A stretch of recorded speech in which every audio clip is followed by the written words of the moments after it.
యోంతః ప్రవిశ్య మమ వాచమిమాం ప్రసుప్తాం సంజీవయత్యఖిలశక్తిధరస్వధామ్నా అన్యాంశ్చ హస్తచరణశ్రవణత్వగాదీన్ ప్రాణాన్నమో భగవతే పురుషాయ తుభ్యం ప్రాణాన్నమో భగవతే పురుషాయ తుభ్యం ధ్యేయః సదా సవితృమండలమధ్యవర్తి నారాయణः సరసిజాసన సన్నివిష్టః కేయూరవాన్ మకరకుండలవాన్ కిరీటీహారీ హిరణ్మయవపుర్ధృతశంఖచక్రః గురుర్బ్రహ్మా గురుర్విష్ణుః గురుర్దేవో మహేశ్వరः గురుః సాక్షాత్ పరం బ్రహ్మ తస్మై శ్రీగురవే నమః.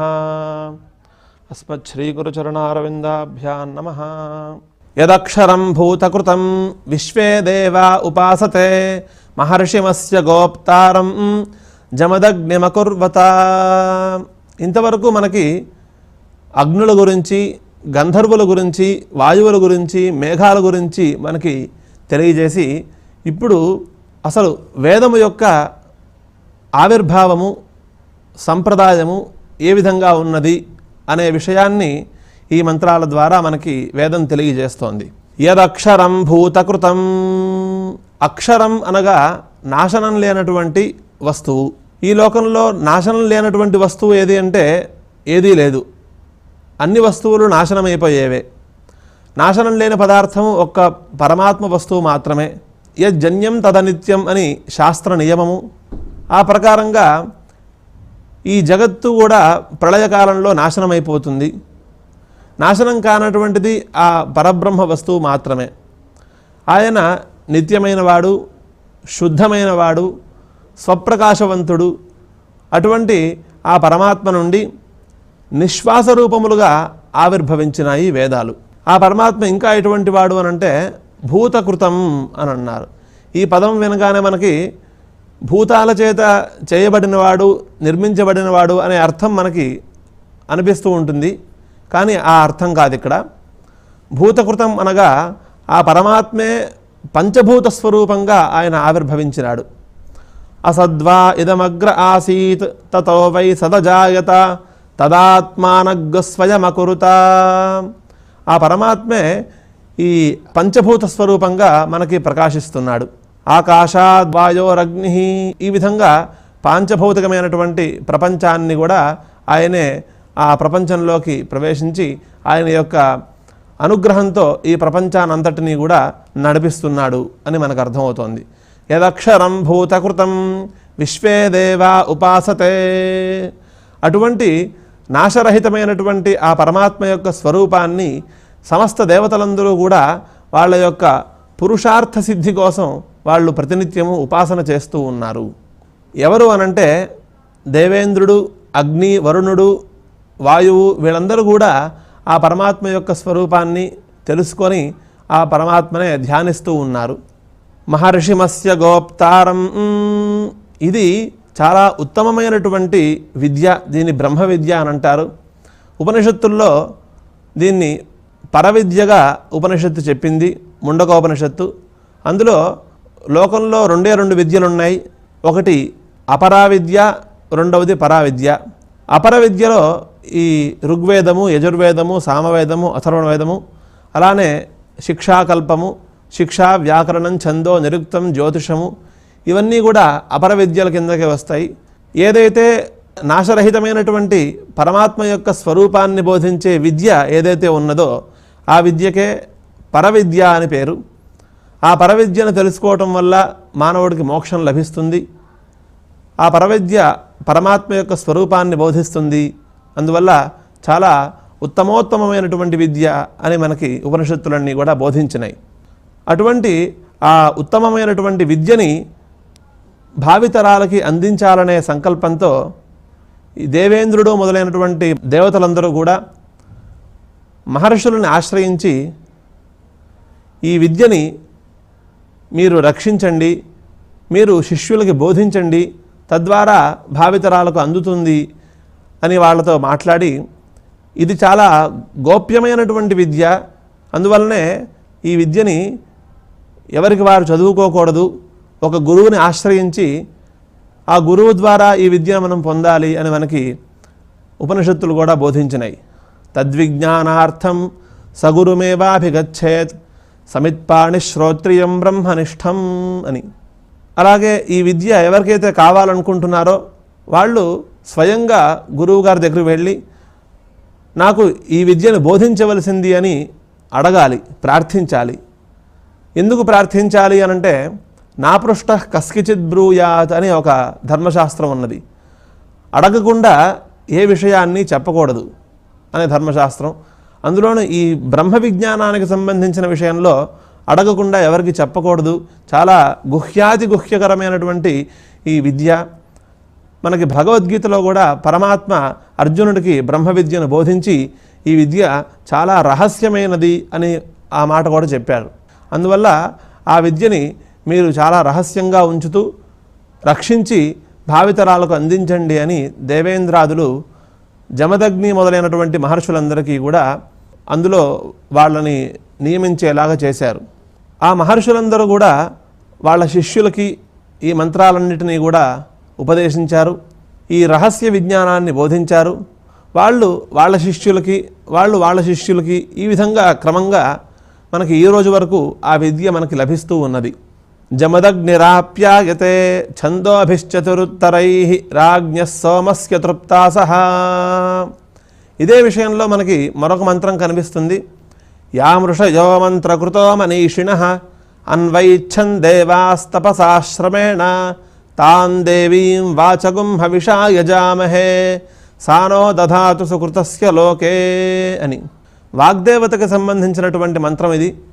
ఈ మంత్రంలో మహర్షులందరూ కూడా వాళ్ళు తపస్సు చేసి వాళ్ళ యొక్క తపశ్శక్తితో వాగ్దేవతని స్తోత్రం చేసి వాగ్దేవత యొక్క అనుగ్రహాన్ని పొంది ఈ వేదాలు, ఈ శాస్త్రాలు, ఈ విజ్ఞానాన్ని అంతటినీ కూడా వాళ్ళు పొందినట్లుగా మనకు కనిపిస్తోంది.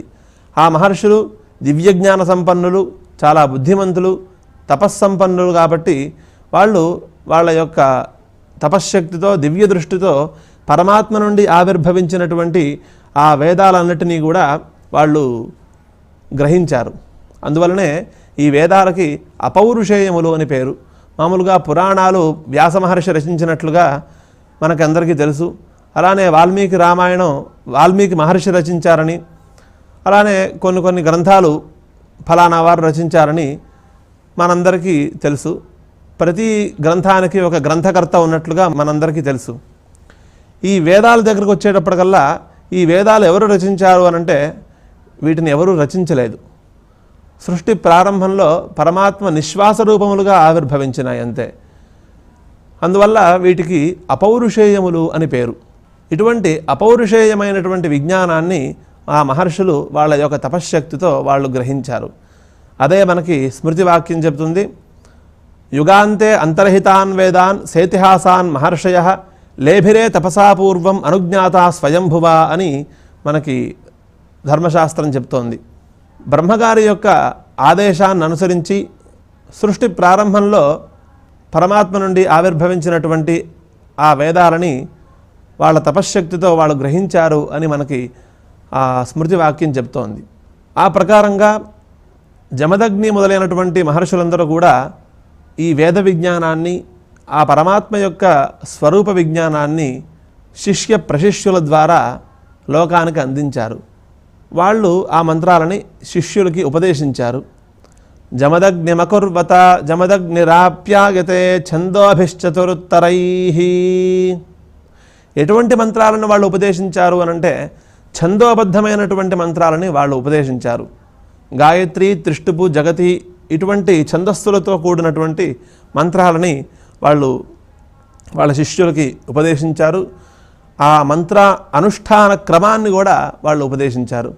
ఇటువంటి విలువైన ఈ మంత్రాలన్నీ కూడా ఆ మహర్షుల ద్వారా తెలుసుకున్నటువంటి ఆ శిష్యులు ఏం చేశారు అనంటే బ్రహ్మణా వీర్యావత ఆ మంత్రాలని బాగా అధ్యయనం చేశారు, స్వాధీనపరుచుకున్నారు, అనుష్ఠానం చేశారు, మంత్రసిద్ధిని పొందారు. అటువంటి సిద్ధిని పొందిన మంత్రాలతో వాళ్ళు వేదం చెప్పినటువంటి యజ్ఞయాగాది కర్మానుష్ఠానాన్ని చేశారు. అంటే సోమయాగం అనుష్ఠించారు, అలానే వాజపేయాన్ని అనుష్ఠించారు, అలానే మహాగ్నిచయనాన్ని అనుష్ఠించారు. ఇలా అగ్నిహోత్రం దగ్గర నుంచి సత్రయాగం వరకు ఎన్ని కర్మలైతే వేదం చెప్పిందో అన్ని కర్మలని వాళ్ళు అనుష్ఠించి వాళ్ళు ఎటువంటి సామర్థ్యాన్ని, ఎటువంటి అనుభవాన్ని పొందారు అనంటే, రాజ్ఞ సోమస్య తృప్తాసహ, మేము ధన్యులమైనాము, చాలా తృప్తిగా ఉన్నారు వాళ్ళు.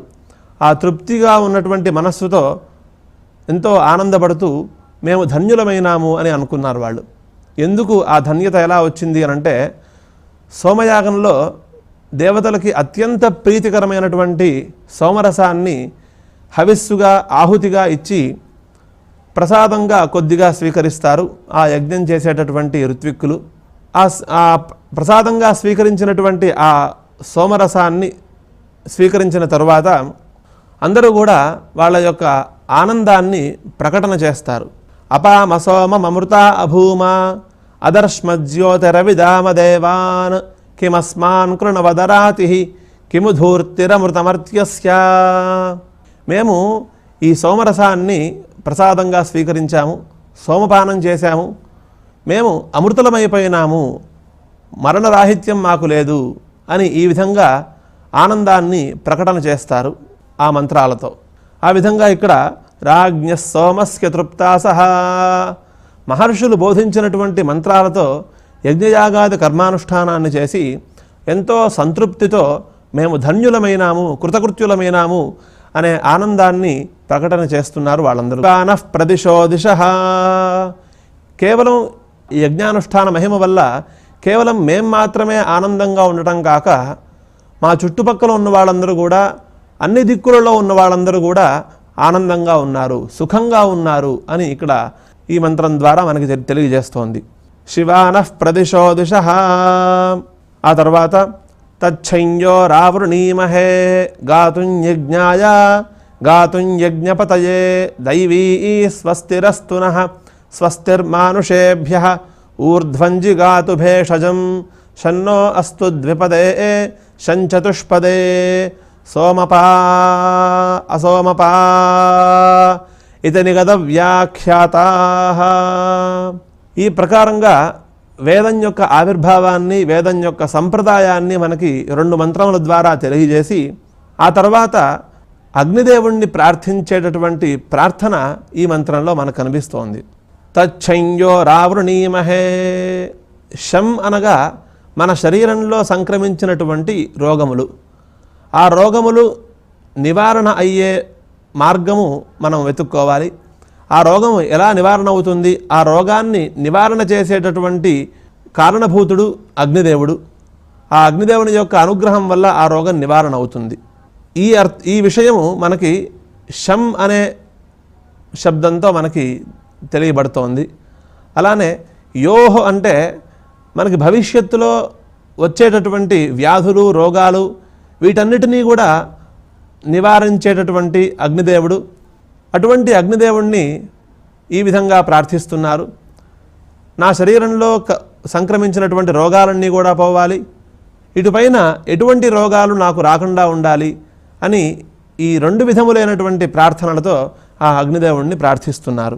తచ్చంయో రావృణీమహే గాతుం యజ్ఞాయ. మేము ఈ ఆరుణకేతుకానికి సంబంధించినటువంటి కర్మానుష్ఠానంలో మేము ప్రవర్తిస్తున్నాము. ఈ కర్మని ఏ విధంగా మేము అనుష్ఠించాలి, ఏ విధంగా మేము సమాప్తి చేయాలి అనే విజ్ఞానాన్ని మాకు బోధించు. అంతేకాకుండా ఈ యజ్ఞం చేసిన తర్వాత మళ్ళీ మేము యజ్ఞాలు చేస్తూ ఉండాలి, మళ్ళీ మేము నిన్ను ఆరాధిస్తూ ఉండాలి. అటువంటి మార్గాన్ని కూడా మాకు బోధించు అని మళ్ళీ ప్రార్థిస్తున్నారు. గాతుం యజ్ఞాయ గాతుం యజ్ఞపతయే. అలానే ఎవరైతే ఈ యజ్ఞం చేస్తూ ఉంటారో యజ్ఞం చేసేటటువంటి యజమానికి సంబంధించినటువంటి మార్గాన్ని కూడా మాకు బోధించు. అంటే యజ్ఞానుష్ఠానం వల్ల ఎటువంటి ఫలం లభిస్తుంది ఆ యజమానికి, ఆ విషయాన్ని కూడా మాకు బోధించు అని ప్రార్థిస్తున్నారు. గాతుం యజ్ఞపతయే దైవీ స్వస్తిరస్తు నః. మాకు దేవతల యొక్క అనుగ్రహము మాకు ఎల్లప్పుడూ కూడా ఉండాలి. దేవతలు మమ్మల్ని ఎప్పుడూ కూడా మంగళాశాసనాలతో అనుగ్రహిస్తూ ఉండాలి. స్వస్తిర్మానుషేభ్యః. లోకంలో ఉండేటటువంటి సమస్త ప్రాణివర్గానికి మంచి జరగాలి, ఎప్పుడు కూడా మంగళం కలుగుతూ ఉండాలి. ఊర్ధ్వంజిగాతు భేషజం షన్నో అస్తు ద్విపదే షంచతుష్పదే. ఎప్పుడు కూడా మాకు ఈ కర్మానుష్ఠాన ఫలము ఒక భేషజంగా, ఒక ఔషధంలాగా మాకు లభిస్తూ ఉండాలి. మాకు ఎప్పుడు కూడా అనారోగ్యం చేయకూడదు, మేము ఆరోగ్యవంతులుగా ఉండాలి అని ప్రార్థన. షన్నో అస్తు ద్విపదే షంచతుష్పదే. మాకు సంబంధించినటువంటి ద్విపాత్ పశువులు అనగా మానవులందరూ కూడా క్షేమంగా ఉండాలి. అలానే మాకు సంబంధించిన పశు సంపద చతుష్పాత్ పశువుల అన్నీ కూడా క్షేమంగా సుఖంగా ఉండాలి అని ఈ మంత్రంలో ఆ ప్రార్థన కనిపిస్తోంది. ఈ మంత్రం మనకి లోకంలో ఎక్కువగా శాంతి మంత్రంగా ప్రసిద్ధిగా మనకి వినపడుతూ ఉంటుంది. ఆ తర్వాత సోమపా అసోమపా ఇతి నిగద వ్యాఖ్యాతా. సోమపానం చేసేవాళ్ళు మానవులు, సోమపానం చేయనటువంటి వాళ్ళు పశువులు. వీళ్ళందరూ కూడా సుఖంగా క్షేమంగా ఉండాలి అని ప్రార్థించి ఇంతవరకు చెప్పినటువంటి అగ్నికి సంబంధించిన విశేషాలు, గంధర్వులకు సంబంధించిన విశేషాలు, వాయువుకి సంబంధించిన విశేషాలు, మేఘాలకు సంబంధించినవి, ఇవన్నీ కూడా ఇంతటితో పూర్తయిపోయినాయి అని ఈ మంత్రం ద్వారా సమాప్తి చేస్తోంది. ఆ తర్వాత సహస్రవృతి ఇయం భూమి పరం వ్యోమ సహస్రవృతు అశ్వినా భుజ్యూనా సత్య విశ్వస్య జగతస్పతి.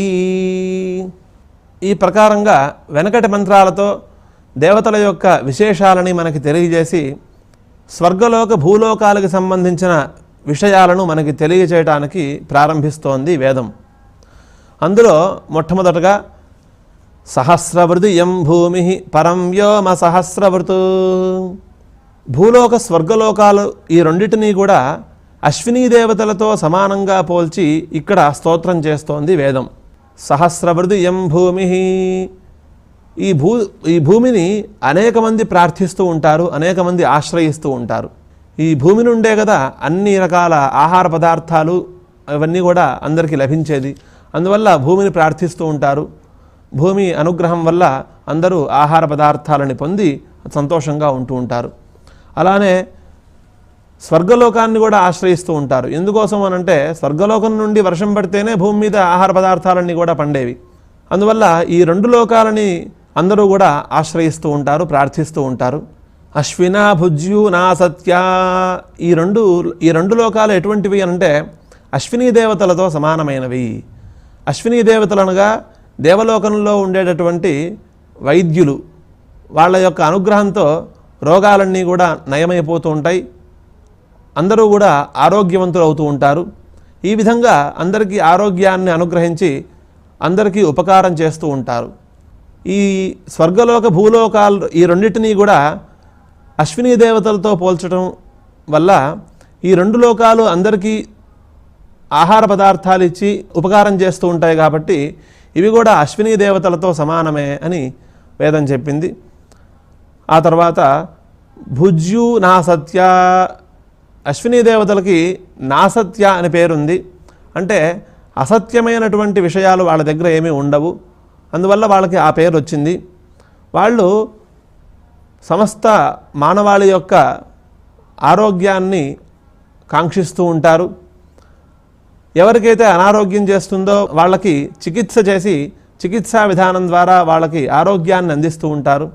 ఈ ప్రకారంగా వాళ్ళు ఈ సమస్త ప్రపంచాన్ని పరిపాలిస్తూ ఉంటారు. కాబట్టి విశ్వస్య జగతస్పతి అని అశ్వినీ దేవతలని స్తోత్రం చేసింది వేదం.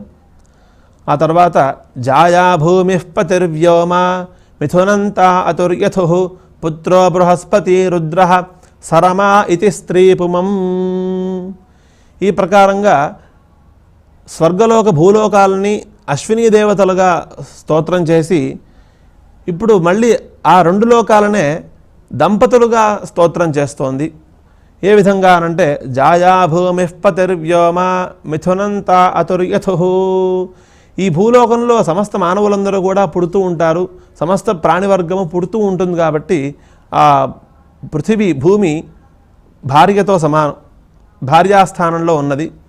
స్వర్గలోకము దేవతలందరినీ కూడా పరిపాలిస్తూ ఉంటుంది కాబట్టి ఆ స్వర్గలోకము భర్తృస్థానంలో ఉన్నది. ఈ దంపతులిద్దరికీ కూడా సంతాన రూపంగా బృహస్పతి అనేటటువంటి పుత్రుడు కలిగాడు. ఆ తర్వాత రుద్రుడు అనగా రుద్ర శబ్దానికి అగ్నిదేవుడు అని అర్థం మనం చెప్పుకోవాలి. వీళ్ళిద్దరూ పుత్రులుగా జన్మించారు. సరమా ఇతి స్త్రీ పుమం, ఒక కూతురు కూడా జన్మించింది. ఆ కూతురు పేరు సరమ. ఆ సరమ అనగా వేది. ఈ వేది శబ్దానికి అర్థం ఏమిటి అని అంటే, మామూలుగా యజ్ఞయాగాది క్రతువులలో త్రేతాగ్నులు మనకు కనిపిస్తూ ఉంటాయి. ఆహవనీయము, గార్హపత్యము, దక్షిణాగ్ని. ఆహవనీయానికి గార్హపత్యానికి మధ్యలో ఉండే ఖాళీ ప్రదేశాన్ని వేది అనే శబ్దంతో వ్యవహరిస్తూ ఉంటారు. ఆ ఖాళీ ప్రదేశంలోనే దేవతలకి సమర్పించేటటువంటి హవిర్భాగాలని ఉంచి ఆ తర్వాత దేవతలకి సమర్పిస్తూ ఉంటారు. దేవతలు కూడా వచ్చి ఆ వేదిలో కూర్చొని స్వయంగా ఆ ఆహుతులని స్వీకరిస్తూ ఉంటారని మనకి వేదాలు మనకి బోధిస్తున్నాయి. ఆ ప్రకారంగా చూసినట్లయితే దంపతి రూపంగా ఉన్నటువంటి ఈ భూలోక స్వర్గలోకాలకి 2 కుమారులు 1 కుమార్తె పుట్టినట్లుగా ఈ మంత్రం మనకి స్తుతించింది. ఆ తర్వాత శుక్రం వా మన్యద్య జతం వా మన్యత్ విషురూపే అహనీద్యౌరివస్థ విశ్వాహిమాయా అవథస్వధావంతౌ భద్రావాం పూషణా విహరాతిరస్తు. స్వర్గలోక భూలోకాలని దంపతి రూపంగా స్తోత్రం చేసి ఆ తర్వాత మంత్రంతో అహోరాత్ర రూపంగా స్తోత్రం చేస్తోంది వేదం. అహోరాత్రములు అనగా పగలు రాత్రి, ఈ 2 కలిపితే ఒక రోజు. ఈ 2 స్వరూపాలుగా ఆ స్వర్గలోకాన్ని భూలోకాన్ని స్తోత్రం చేస్తోంది. శుక్రం వా మన్యద్య జతం వా మన్యత్ విషురూపే అహనీద్యౌరివస్థ. ఇందులో పగలు తెల్లగా ఉంటుంది, రాత్రి నల్లగా ఉంటుంది. స్వర్గలోకము పగటితో సమానము, ఎందుకంటే తెల్లగా ఉంటుంది కాబట్టి. భూలోకమేమో రాత్రితో సమానము, నల్లగా ఉంటుంది కాబట్టి. ఈ భూమి కూడా కొన్ని చోట్ల నల్లగా ఉన్నట్లుగా మనకు కనబడుతూ ఉంటుంది. అటువంటి అహోరాత్ర స్వరూపములుగా స్వర్గలోక భూలోకాన్ని స్తోత్రం చేసి విషురూపే అహనీద్యౌరివాసి, మీరిద్దరూ కూడా విలక్షణమైనటువంటి స్వభావం కలవారు. అలాగే ద్యౌరివాసి అని స్తోత్రం చేసింది. ఆకాశంలో ఆదిత్యుడు సూర్యుడు సంచరిస్తూ ఉంటాడు. ఆయన జగత్తుని ప్రకాశింపజేస్తూ ఉంటాడు. ఆయన జగత్తుని ప్రకాశింపజేసే విషయంలో పక్షపాతం లేకుండా ప్రకాశింపజేస్తూ ఉంటాడు. అంటే ఫలానా ప్రదేశంలోనే వెలుగుని ప్రసరించాలి, ఫలానా ప్రదేశంలో వెలుగు ఉండకూడదు అనేటటువంటి ఇటువంటి ఆలోచన లేకుండా అంతటా ఈ ప్రపంచం అంతటా కూడా తన వెలుగుని నింపుతూ ఉంటాడు ఆ సూర్యుడు. అదేవిధంగా ఈ స్వర్గలోకము భూలోకము ఈ 2 లోకాలు కూడా పక్షపాతం లేకుండా అందరికీ ఆహార పదార్థాలని ఇచ్చి అందరికీ సహకరిస్తూ ఉంటాయి అని చెప్పింది. మానవుల యొక్క బుద్ధులని రక్షిస్తూ ఉంటాయట ఈ స్వర్గలోక భూలోకాలు. ఇక్కడ మాయాశబ్దం చేత మానవుల యొక్క చిత్తవృత్తులు అనే అర్థం చెప్పాలి. అంటే మనస్సు, బుద్ధి, అహంకారము, చిత్తము, ఈ 4 కూడా చిత్తవృత్తులు. వీటిని కాపాడుతూ ఉంటాయి ఆ స్వర్గలోకము భూలోకము ఈ 2 లోకాలు. ఏ విధంగా అంటే స్వర్గలోకము సకాలంలో వర్షం కురిపిస్తుంది, భూలోకము ఆ వర్షాన్ని గ్రహించి బాగా ఉపయోగించుకొని ఆహార పదార్థాలన్నింటినీ కూడా మానవులకి ఇస్తుంది. ఈ రకంగా వీళ్ళిద్దరూ కూడా అందరికీ కూడా సహాయం చేస్తూ ఉంటారు.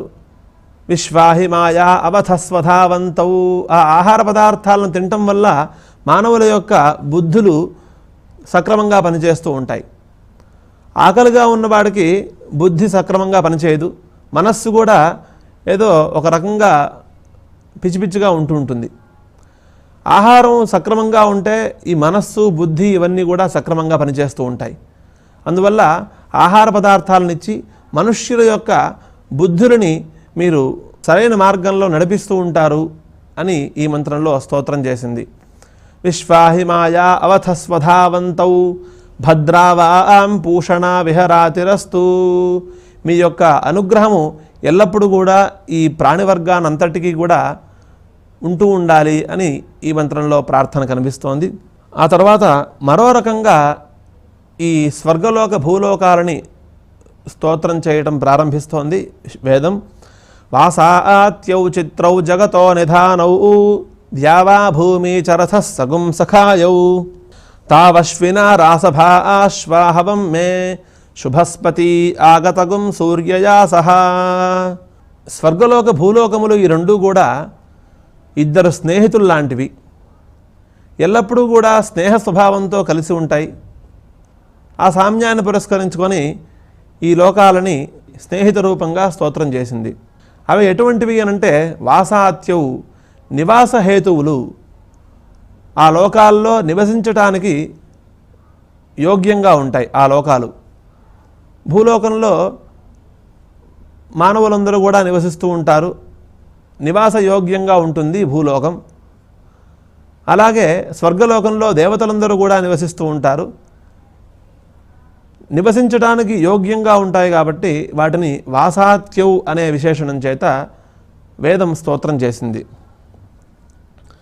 చిత్రౌ జగతో నిధానౌ. చిత్రౌ అంటే ఈ రెండు లోకాలు అందరినీ అనుగ్రహిస్తూ ఉంటాయి. భూలోకము ఒక రకంగా సుఖాన్ని కలగజేస్తూ ఉంటే స్వర్గలోకము మరో రకంగా సుఖాన్ని కలగజేస్తూ ఉంటుంది. ఈ విధమైనటువంటి ఫలాలలో తారతమ్యాలు ఉండటం వల్ల ఈ రెండు లోకాలని చిత్రౌ అనే విశేషణంతో స్తోత్రం చేసింది వేదం. అలానే జగతో నిధానౌ. ఈ జగత్తుకి కారణభూతులు వాళ్ళు లేనిదే ఈ జగచ్చక్రం అంతా నశించిపోతుంది, నడవదు. అందువల్ల ఈ జగత్తుకి కారణభూతులు ఆ స్వర్గలోకము భూలోకము, ఈ లోకాలకి ఉన్నటువంటి అభిమాన దేవతలు. తావశ్వినా రాసభా ఆశ్వాహవం మే శుభస్పతి ఆగతగుం సూర్యయా సహా. ఈ విధంగా స్వర్గలోక భూలోకాలు ఈ రెండు లోకాలని అనేక రకాలుగా స్తోత్రం చేసి ఇటుపైన అశ్వినీ దేవతల గురించి వేదం అనేక విషయాలు బోధిస్తోంది. తావశ్వినా రాసభా ఆశ్వాహవం మే శుభస్పతి ఆగతగుం సూర్యయా సహా. ఇక్కడ అశ్వినీ దేవతలకు సంబంధించినటువంటి ఒక విషయాన్ని మనం చెప్పుకోవాలి. సూర్యుడికి సంబంధించిన విషయాలలో సూర్యుడికి భార్య సంజ్ఞాదేవి.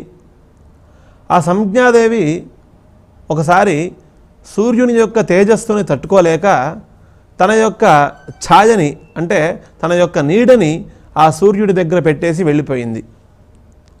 వెళ్ళిపోయేటప్పుడు కూడా సూర్యుడికి చెప్పకుండా వెళ్ళిపోయింది.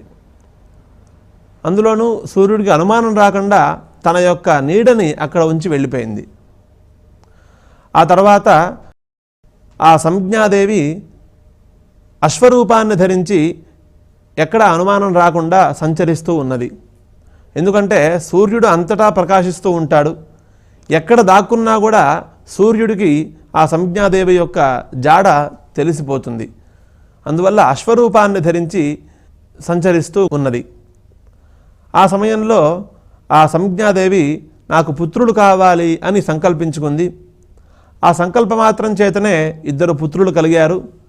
ఆ పుత్రులు కూడా అశ్విని నక్షత్రంలో పుట్టారు కాబట్టి అశ్విని దేవతలు, అశ్విని అనే పేరుతో ఆ ఇద్దరు పిల్లలు వ్యవహరింపబడుతూ ఉంటారు. అందువల్ల వాళ్ళు ఇక్కడ ఆ అశ్విని దేవతలని ఇక్కడ ఈ మంత్రంలో స్తోత్రం చేస్తోంది వేదం. తావశ్వినా రాసభా ఆశ్వాహవం మే.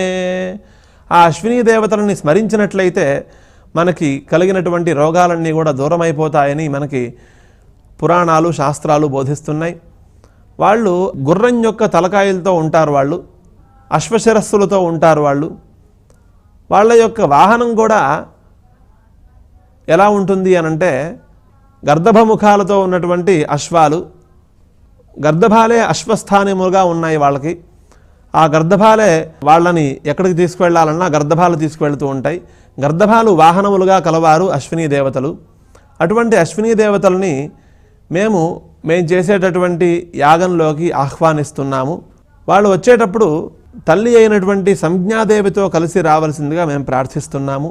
ఇక్కడికి వచ్చి మమ్మల్ని అనుగ్రహించవలసిందిగా కోరుతున్నాము అని ఈ మంత్రంలో ప్రార్థన కనిపిస్తోంది. ఆ తర్వాత త్యుగ్రోహ భుజ్యుమశ్వినోద మేఘే రయన్న కశ్చిన్మృవాంగ్ అవాహాహ తమూహథుర్నౌభిరా ఆత్మన్వతీభిః అంతరిక్షప్రుడ్భిరపోదకాభిః. భూలోకంలోకి వర్షం ఎలా వస్తుంది అనంటే మేఘమండలం ద్వారా వస్తుంది. ఆ మేఘమండలాన్ని సూర్యకిరణాలు తయారు చేస్తాయి, వాయువులు ప్రేరేపిస్తాయి అని ఈ విషయాలన్నీ కూడా మనం వెనకటి మంత్రాలలో తెలుసుకున్నాం. ఇప్పుడు మేఘమండలంలోకి వచ్చినటువంటి నీరు కిందకి పడిపోకుండా అలానే మేఘమండలంలో ఎలా ఉంటోంది, ఆ నీటిని ఎవరు ధరిస్తున్నారు, కిందకి పడిపోకుండా ఎవరు మోస్తున్నారు అనంటే అశ్వినీ దేవతలు ఆ మేఘమండలంలో ఉన్నటువంటి ఉదకాన్ని ధరించి ఉంటారట. అక్కడ ఒక లౌకికమైనటువంటి దృష్టాంతాన్ని చెప్పి ఆ విషయాన్ని మనకి బోధిస్తోంది వేదం. రయన్న కశ్చిన్మృవాంగ్ అవాహాహ. లోకంలో ఒక మూర్ఖుడు ఉన్నాడు. వాడు ప్రతినిత్యము కూడా ధన సంపాదన చేస్తూ ఉంటాడు. ఇప్పటికే చాలా ధన సంపాదన చేశాడు వాడు. అయినా కూడా వాడు సంపాదించినటువంటి ధనాన్ని ఖర్చు పెట్టడానికి ఇష్టపడ్డాడు. వాడు అనుభవించడు, ఇంకొకరికి ఇవ్వడు. అలానే వాడు సంపాదించిందంతా కూడా జాగ్రత్త చేసుకుంటూ ఉంటాడు. కేవలం జాగ్రత్త చేసుకోవటమే మాత్రమే కాకుండా ప్రతిరోజు కూడా ఇంకా ధనం సంపాదించాలి, ఇంకా ధనం సంపాదించాలి అనే ఆలోచనతో వాడు ప్రతిరోజు కూడా ధన సంపాదన కోసం బయటకు వెళుతూ ఉంటాడు.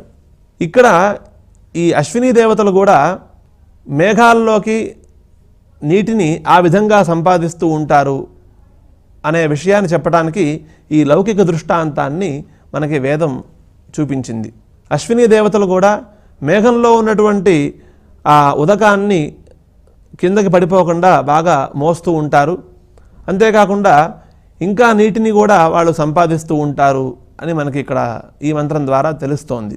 ఆ తర్వాత తిస్రః క్షపస్త్రిరః తివ్రజద్భిః నాసత్యాభుజ్యుమోహతుః పతంగైః సముద్రస్య ధన్వన్నార్ద్రస్య పారే త్రిభీరథైః శతపద్భిః షడశ్వైః. ఈ అశ్వినీ దేవతలు మేఘమండలాన్ని ఎక్కడ ధరిస్తూ ఉంటారు అనంటే ఎడారి ప్రాంతాలలో ధరిస్తూ ఉంటారు వాళ్ళు. అక్కడ ఎడారి ప్రాంతాల్లో ఉన్నటువంటి జనాలందరూ కూడా నీళ్లు దొరక్క ఎంతో ఇబ్బంది పడుతూ ఉంటారు. వాళ్ళను రక్షించటం కోసం, వాళ్ళకి ఈ ఉదకాన్ని అందించటం కోసం ఆయా ప్రాంతాలలో మేఘాలను పంపించి అక్కడ నీటితో కూడినటువంటి మేఘాలన్నిటినీ కూడా మోస్తూ ఉంటారు అనే విషయం మనకి ఈ మంత్రంలో తెలుస్తోంది.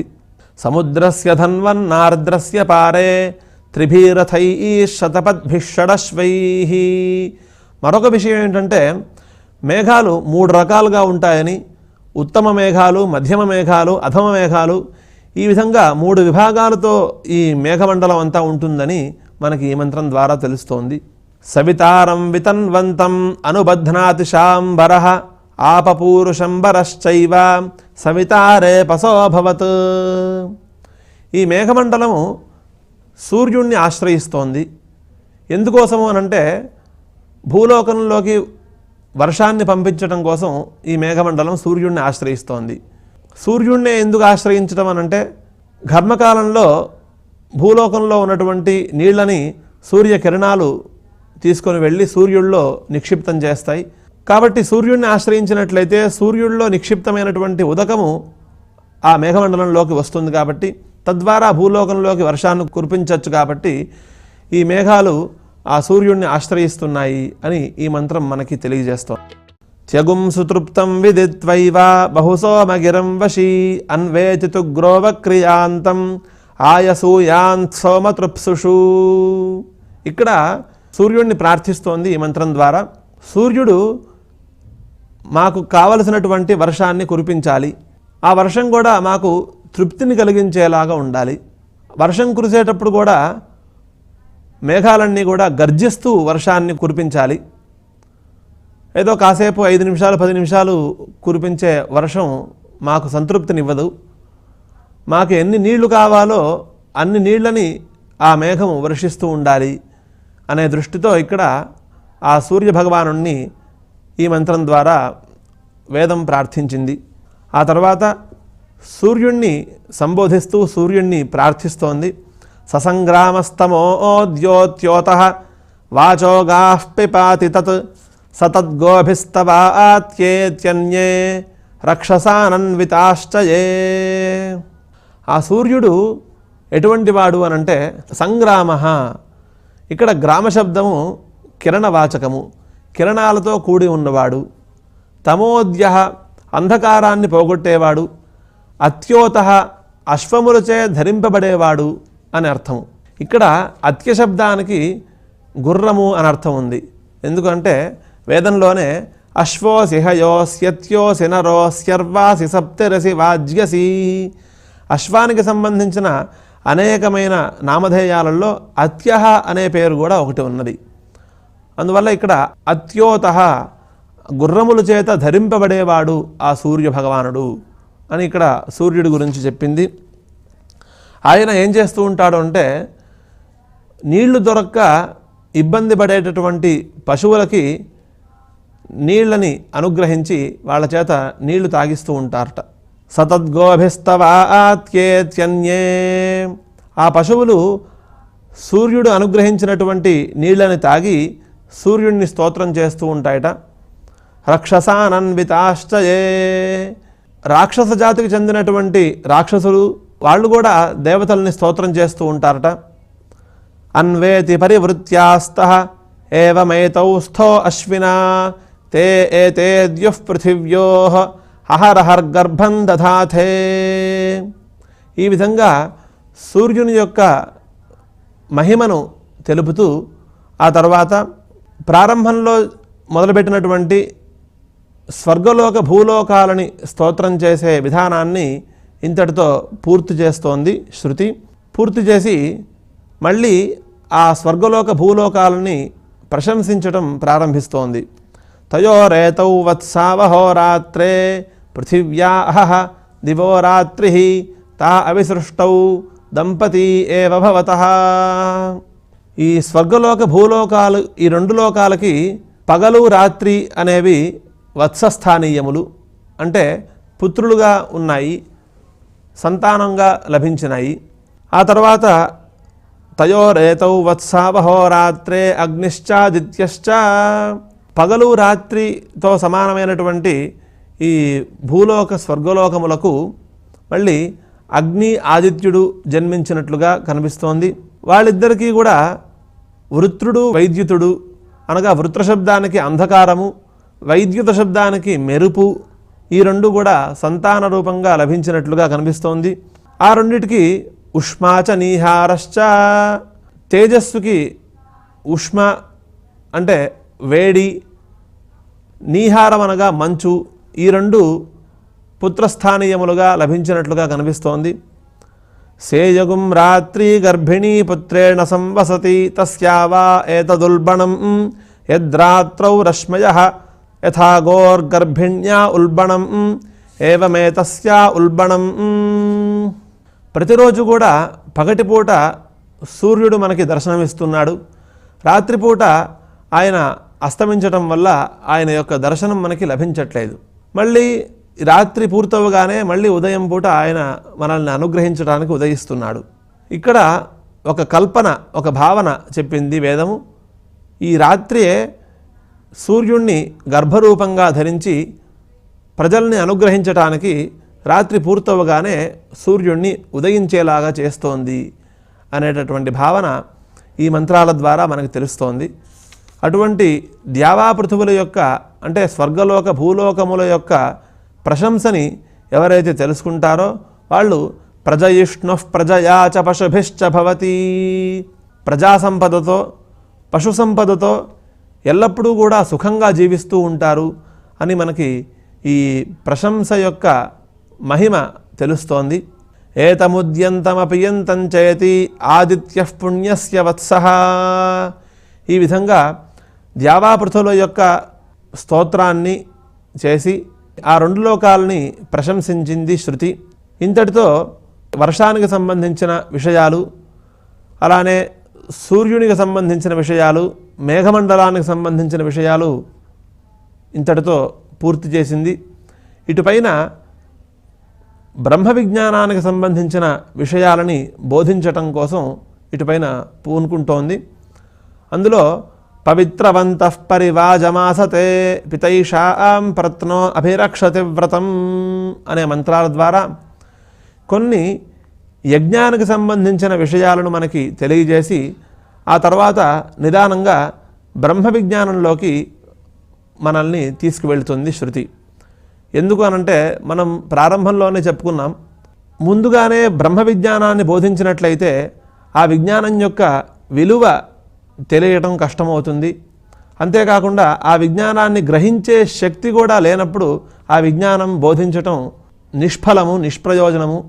అందువల్ల ముందుగా ఎవరైతే వస్తారో వాళ్ళకి ఈ కర్మానుష్ఠానం చేయమని చెప్పండి. ఇదం పుణ్యం కురుష్వేతి తమాహరణం దద్యాత్, ఇటువంటి పుణ్యప్రదమైనటువంటి కర్మని ఆచరించండి, ఆ తర్వాత మీకు జ్ఞానాన్ని బోధిస్తాము అని చెప్తూ ఉండాలని మనకి సాక్షాత్తుగా వేదమే బోధించింది.